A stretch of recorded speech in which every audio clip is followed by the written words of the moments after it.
cook sumptuous foods. Kahit gulay lang yun, masarap, di ba? Masarap.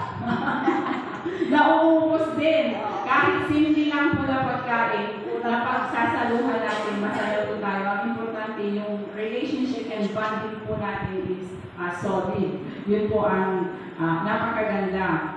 And I participated in communion at hindi lang po ako nagluluto, naglilinis din po sa church.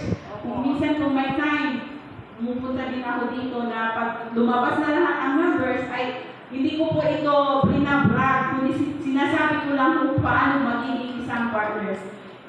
Manduto ka, magdali ka dito na, manduto ka ng plastic, kan mampalisa mo, mangiba mo yung mampalis. And that's a role of a clergy spouse. Magbibilang sa si Artian, ay aking magbasa bumutan, so yan, nabaw natin. Although these unique roles na binigay sa akin sa Panginoon is nakikita ko as a ministry na hindi dapat ito i-brand. Okay.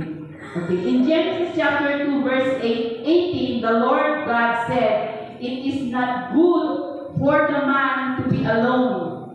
I will make him a helper, a suitable helper." And why God did say that?